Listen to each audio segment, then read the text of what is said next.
Think you know everything about the Onedin Line? This beloved BBC maritime drama holds some astonishing secrets that even devoted fans never knew. From a starship destroyed by arson to real-life romances that bloomed on set, and a creator who once drove buses with a Beatles' father, the making of this classic series is stranger than fiction. The show's iconic theme music wasn't even written for television, and the lead actor appeared in every single episode while married to 3 different actresses during his lifetime. Here are the 15 weird facts you didn't know about the Onedin Line, 1971 to 1980. Fact 1. The starship met a fiery end. The Charlotte Rhodes, the beautiful schooner that served as the main vessel in the Onedin Line for the first 5 years of production, met a tragic and mysterious end that shocked everyone involved with the series. On October 11, 1979, while the ship was moored peacefully at Easter Dock in Amsterdam, an arsonist set fire to the vessel, causing a massive explosion that completely destroyed her. The ship burned and sank, becoming nothing more than a charred wreck that had to be broken up locally. What made this tragedy even more remarkable was the timing, because the series itself was still in production and wouldn't finish airing until October 1980, meaning the real Charlotte Rhodes was destroyed before the fictional ship's story had even concluded on television. The schooner had been built back in 1904 at Fjellebroens shipyard in Denmark by a builder named Frederick Hoffman, originally christened with the name Christian. She had spent decades working as a cargo sailing ship under various names before being purchased by British owners in the late 1960s and renamed Charlotte Rhodes specifically for the television series. From 1971 through 1976, she was featured prominently in the show, her black hull and distinctive profile becoming instantly recognizable to millions of viewers across Britain and Europe. However, by 1975, a severe storm had caused significant damage to her wooden hull, making her unseaworthy and forcing the producers to drop her from filming.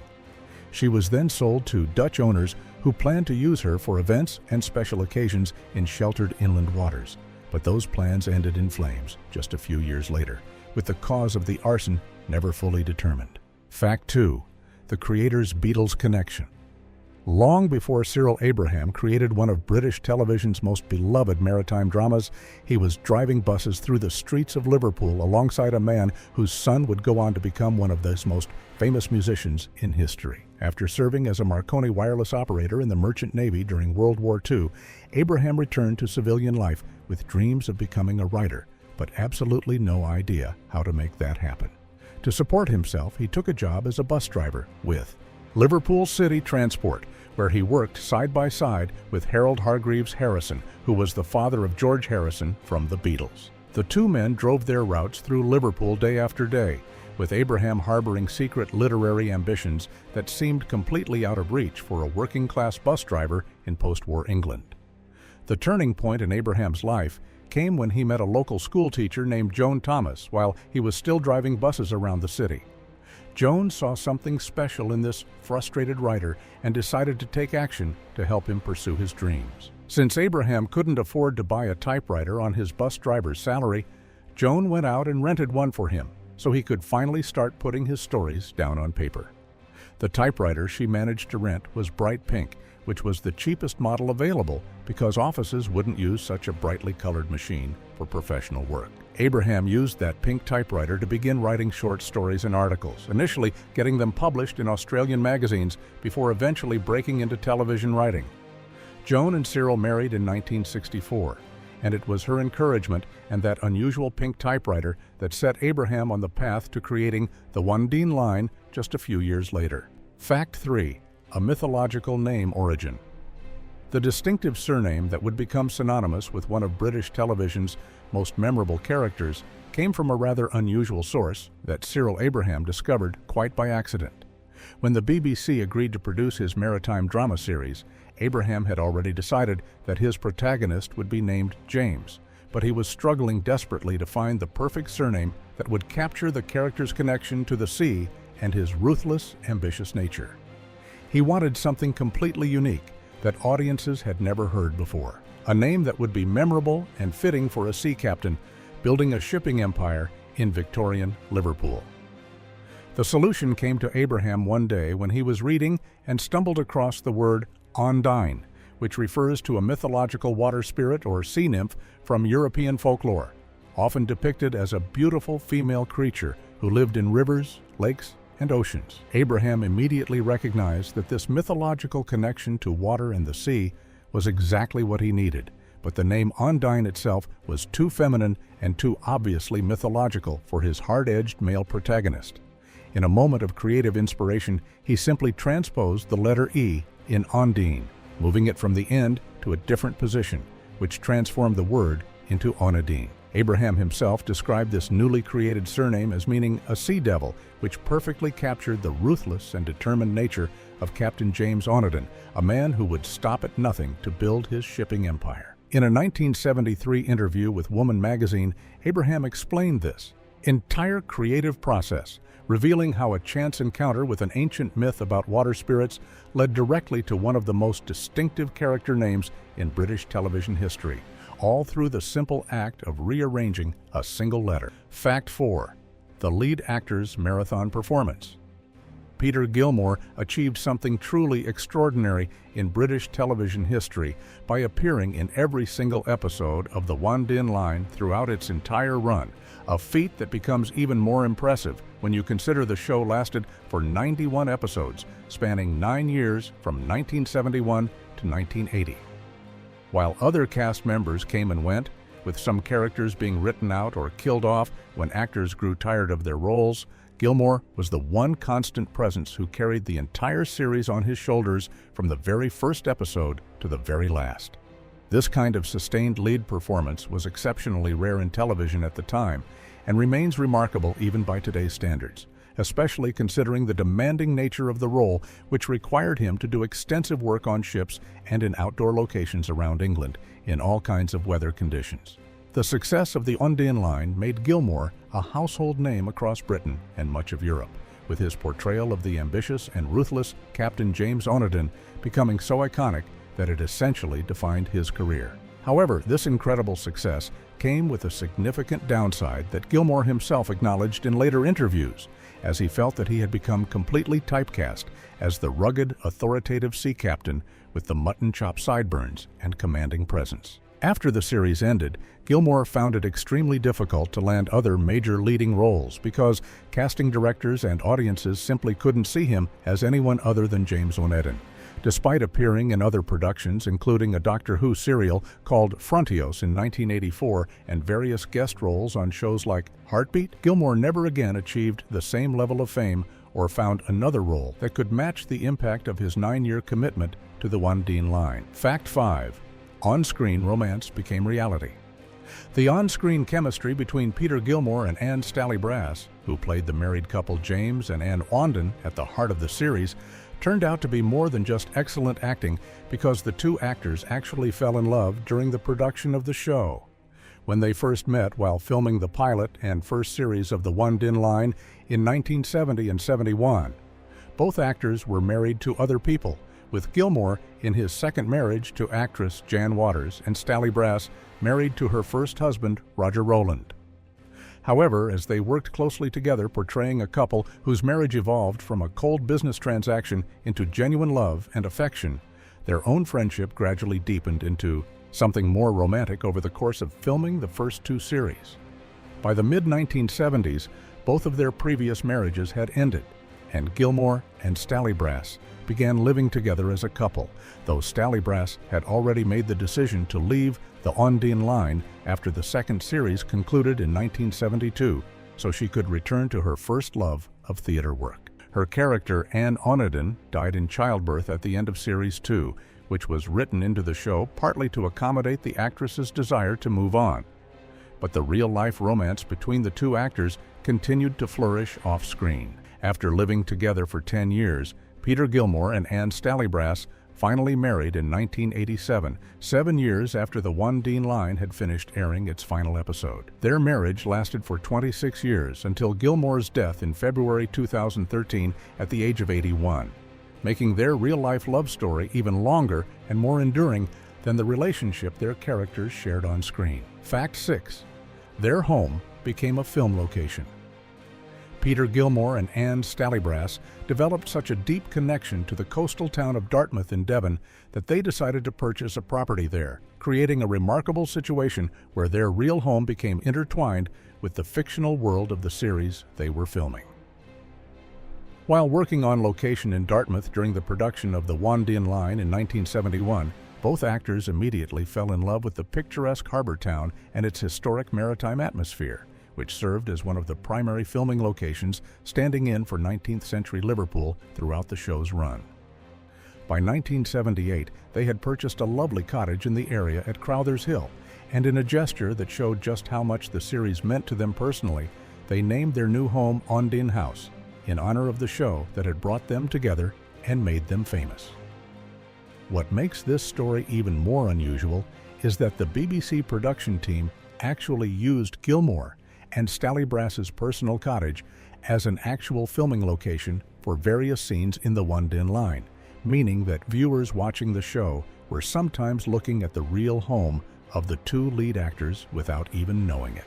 The couple lived in Onedin House for nearly 3 decades, making it their beloved retreat and a constant reminder of the series that had shaped their lives and careers. However, in 2006, Gilmore's declining health forced them to make the difficult decision to sell the property and leave Dartmouth, a move they announced publicly in a joint letter to the local Dartmouth Chronicle newspaper. In their letter, they expressed their sadness at having to leave the special town and thanked the warm and caring people of Dartmouth for making their years there so memorable. Fact 7. Soviet ballet score as theme music. The sweeping, romantic musical theme that became instantly recognizable to millions of viewers and is still considered one of the greatest television themes ever created. Actually had nothing to do with ships or the sea when it was first composed. The piece that opened every episode of the Onedin Line, known as the Adagio of Spartacus and Phrygia, was written by Armenian composer Aram Khachaturian in 1954 as part of a full-length ballet called Spartacus that told the story of the famous slave rebellion against the Roman Empire in ancient times. The specific section used for the television series was the love theme between the rebel leader Spartacus and his wife Phrygia, a deeply emotional and sweeping orchestral piece that Khachaturian created during the height of the Soviet era under Joseph Stalin's regime. The ballet was so well regarded in the Soviet Union that Khachaturian was awarded the prestigious Lenin Prize for his composition in 1954, the same year he completed it, and the work premiered at the Mariinsky Theater in Leningrad, which is now called St. Petersburg, in December 1956. However, despite its success in the Soviet Union and its status as an important piece of Russian classical music, the ballet Spartacus remained relatively unknown to Western audiences until the Onedin Line began using the Adagio as its opening theme in 1971. The irony is that this piece of music, which was created to celebrate a slave uprising against an empire and won one of the highest honors the Soviet government could bestow, ended up becoming far more famous internationally as the theme for a British television drama about capitalist shipping entrepreneurs than it ever was as part of its original ballet. Fact 8. A different leading lady at first. Before Anne Stallybrass became the beloved Anne Onedin that audiences remember, a completely different actress played the role, Monday, in the original pilot episode that the BBC produced to test whether the concept would work as a full series. On December 7, 1970, almost a full year before the Onedin Line officially premiered, the BBC broadcast a 55-minute pilot episode as part of their Drama Playhouse series, which was a showcase for potential new programs that the network was considering developing further. In this pilot, actress Sheila Allen was cast as Anne Webster, the spinster daughter of Captain Webster, who marries James Onedin in a marriage of convenience that would eventually grow into genuine love. But when the BBC commissioned a full 15-episode first series, the decision was made to replace Allen with Anne Stallybrass in the role. The reasons for this casting change have never been fully explained publicly, but the rest of the cast from the pilot, including Peter Gilmore as James Onedin, remained the same when the series proper began airing on October 15, 1971. What makes this situation even more intriguing is that the original pilot episode is now considered lost, as the BBC wiped or discarded the tape in the years following its broadcast, which was a common practice at the time when storage space was expensive and tapes were routinely reused for new productions. In September 2010, excitement briefly swept through fans of the show when reports emerged claiming that a copy of the lost pilot had been discovered in the American Library of Congress, but these reports turned out to be completely inaccurate, and the episode remains missing to this day, meaning that Sheila Allen's performance as the original Anne Onedin exists only in the memories of those who watched that single broadcast over 50 years ago. Fact 9. Sweden's real shipping line inspiration. The Onedin Line became so incredibly popular in Sweden that it inspired Swedish entrepreneurs to create an actual real-life shipping company directly based on the television series, creating one of those rare instances where fiction literally inspired reality in the business world. The show had captured the imagination of Swedish viewers to such an extraordinary degree that in 1973, just 2 years after the series first began airing, a shipping line was founded in Stockholm that operated cruise services throughout the Baltic Sea region. The company's founders chose to name their business the Onedin Line, which was a clever adaptation of the fictional company name from the show, deliberately adjusting the spelling to make it fit Swedish linguistic style by adding the Swedish suffix lingen, which means the line, and modifying the spelling of Onedin to Onedin with Swedish characters. This real shipping company operated for many years, offering cruises to passengers who wanted to experience something of the romantic maritime atmosphere that the television series had brought into their living rooms every week. Though, of course, they traveled on modern vessels rather than the 19th century sailing ships featured in the show. The fact that Swedish audiences connected so deeply with a British period drama about Victorian-era Liverpool shipping magnates speaks to the universal appeal of the stories about ambition, family dynamics, and the romance of the seafaring life that the Onedin Line portrayed so effectively. The Onedin Line continued operating its Baltic cruise services until relatively recently, serving as a lasting testament to just how powerful the cultural impact of the television series was in Scandinavia, where it remained one of the most beloved British television imports for decades and created a genuine business opportunity that brought a small piece of the fictional Onedin Empire into actual existence. Fact 10. A modern concept transfer. The Onedin Line that audiences came to know and love as a period drama set in Victorian Liverpool was actually a complete transformation from what creator Cyril Abraham had originally envisioned when he first started developing the concept for the series.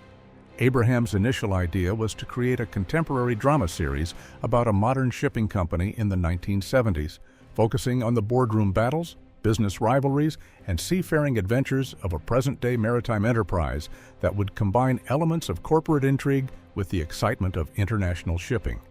He believed this would make for compelling television that could explore both the business side of running a major shipping operation and the dramatic possibilities of ships traveling to exotic ports around the world. However, when Abraham began researching modern shipping companies to ensure his series would be authentic and believable, he made a discovery that completely derailed his original plan and forced him to rethink the entire concept. He found that virtually every major shipping company in the 1970s was run not by bold individual entrepreneurs or charismatic captains, but rather by anonymous boards of directors and committees of faceless executives who made decisions collectively in corporate boardrooms. This created a serious dramatic problem because it would be nearly impossible to build an engaging character-driven series around committees and corporate structures rather than strong individual personalities. Realizing that his contemporary setting wouldn't work, Abraham started investigating the history of these modern shipping companies and discovered that almost all of them had been founded in the 19th century by exactly the kind of shrewd, ambitious, larger-than-life individual entrepreneurs he had hoped to write about. This research led him to completely reimagine his series as a historical drama, allowing him to tell the story of a single determined man building a shipping empire from nothing. Fact 11. The ships still sail today.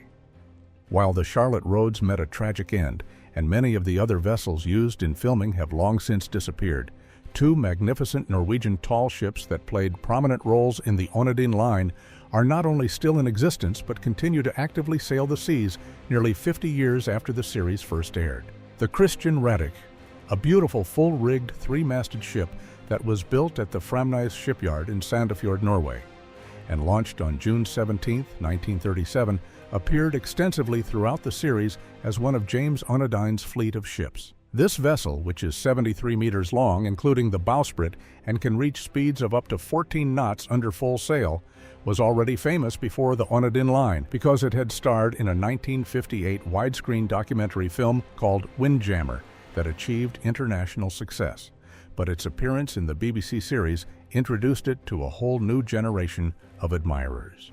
Today, the Christian Radich remains in active service as both a sail training vessel for young sailors and as a charter ship available for private bookings, still based in its home port of Oslo and participating in tall ship races and maritime festivals around Europe. The ship has won numerous racing competitions over the decades and continues to be maintained in excellent condition, looking remarkably similar to how it appeared on television in the 1970s. The Statsraad Leimkuhl, another Norwegian tall ship used in filming, is also still sailing and actively maintained, proving to be just as durable and seaworthy as the Christian Radich. The fact that these beautiful vessels are still operational nearly 90 years after the Christian Radich's construction is a testament to both the quality of their original construction and the dedication of those who have maintained them over the decades, allowing modern audiences to see living examples of the kinds of ships that made the Onedin Line so visually spectacular. Fact 12. Liverpool doubled as multiple locations. The Onedin Line was set almost entirely in the port city of Liverpool, with the stories revolving around the Onedin family's shipping business operating out of that famous maritime hub. But viewers might be surprised to learn that very little of the series was actually filmed in Liverpool itself. Throughout the show's run from 1971 to 1980, the production team used various locations across England to stand in for Liverpool, with the picturesque harbor town of Dartmouth in Devon serving as the primary filming location for most of the series, while the historic Gloucester docks provided the setting for many of the warehouse and dockside scenes that were supposed to be taking place in Liverpool's busy port area. However, when it came time to film the 8th and final series in 1980, the production moved to an entirely new location that was even farther from the real Liverpool than any of the previous filming sites had been. For this final series, the crew relocated to Pembroke Dock in Wales, where the 18th century naval dockyard, with its period-appropriate architecture and the surrounding streets, became the stand-in for Victorian Liverpool in all the episodes. The Pembroke Dock location offered the production team authentic historical buildings and a working waterfront that looked convincingly like a 19th century port city without requiring expensive set construction or extensive modifications. What made this location work even more versatile for the production was that various coastal areas around Pembrokeshire in Wales were used to double for exotic foreign locations that the Onedin ships were supposed to be visiting, with Welsh beaches and cliffs being filmed to represent places as far away as Turkey and Portugal, allowing the production to create the impression of international travel without ever leaving the British Isles. Fact 13. Continuity chaos from two formats. The Onedin Line suffered from a technical problem that was extremely common in British television productions during the 1970s, which created some distracting and noticeable continuity errors that sharp-eyed viewers could spot throughout the series. Like most BC dramas of that era, the show used two completely different recording methods depending on where scenes were being filmed, with indoor studio scenes being recorded on videotape while all the outdoor location footage was shot on film.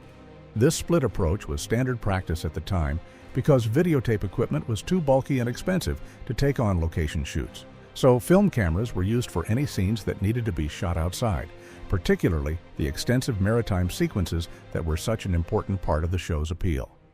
The problem arose when the editing team had to splice together these videotape studio scenes with the outdoor film sequences to create seamless episodes, because the two different recording formats didn't always match up perfectly in terms of lighting, color quality, or visual consistency. More importantly, this dual-format approach led to numerous continuity mistakes where actors' costumes and appearance would noticeably change between consecutive scenes, particularly when a scene would start with a character indoors on videotape and then cut to them stepping outside in what was supposed to be the same moment but had actually been filmed on a completely different day using film. Viewers would sometimes see characters whose clothing suddenly looked different, whose hair was arranged differently, or whose overall appearance had subtle but visible changes that made it clear the two parts of the scene had been shot separately. These kinds of continuity errors were accepted as an unavoidable part of television production during that era, and most viewers learned to overlook them or simply got used to seeing these occasional inconsistencies. Fact 14. Peter Gilmore's unexpected first wife. Long before Peter Gilmore found lasting love with his Onedin Line co-star Anne Stallybrass, he had been married to another British actress who would go on to achieve her own television fame decades later in a role that introduced her to an entirely new generation of viewers. In 1958, when Gilmore was still in the early stages of his acting career and appearing in stage musicals and early television productions, he married Una Stubbs, a talented actress and dancer who was performing as one of the Dougie Squires dancers on a pop music television program called Cool for Cats. The couple remained married for 11 years, and during their time together, they made the decision to adopt a son whom they named Jason, giving the boy a loving home in the mid-1960s while both parents continued pursuing their acting careers in British film and television. However, the marriage eventually ended in divorce in 1969, just 2 years before Gilmore would be cast in the role that would define his career as Captain James Onedin, Una. Stubbs went on to have a long and successful career in British entertainment, appearing in popular shows and becoming particularly beloved for her role as Rita in the sitcom Till Death Us Do Part, but it was her casting as Mrs. Hudson, the caring landlady of Sherlock Holmes and Dr. Watson in the BBC's modern adaptation Sherlock starting in 2010 that brought her the most recognition from younger audiences who had never seen her earlier work. The connection between Peter Gilmore and Una Stubbs is one that many fans of both the Onedin Line and Sherlock never realized existed, creating an unexpected link between two of British television's most iconic series. Fact 15. An unfinished dynasty. Cyril Abraham had extraordinarily ambitious plans for the Onedin Line that extended far beyond what viewers saw on television, envisioning a multi-generational saga that would span more than a century and follow the Onedin family descendants well into the 20th century. In addition to writing scripts for the television series, Abraham also wrote 5 novels based on the Onedin Line, starting with The Shipmaster in 1972 and continuing through The Iron Ships, The High Seas, The Trade Winds, and finally The White Ships, which was published in 1979. These books weren't simple novelizations of the television episodes, but rather expanded stories that included additional material and character development that went beyond what could be shown on screen. And Abraham saw them as just the beginning of a much larger literary project that would continue the family story across multiple generations. Abraham's grand vision was to keep writing Onedin novels that would follow the descendants of James Onedin's daughter Charlotte and her cousin William Fraser, who had appeared as characters in the later series of the television show, tracing their family line forward through the decades and into the 1970s. He imagined James Onedin living to the remarkable age of 102 years old, still involved in the family shipping business until his death, while his sister Elizabeth would remain a formidable and powerful businesswoman well into her 90s, with both siblings refusing to relinquish their control over the company, even in extreme old age. Tragically, Abraham never got to write this epic multi-generational saga because he died of liver failure on July 30th, 1979, at just 64 years old, leaving The White Ships as his final completed Onedin novel and taking all his plans for the family's future generations with him to the grave.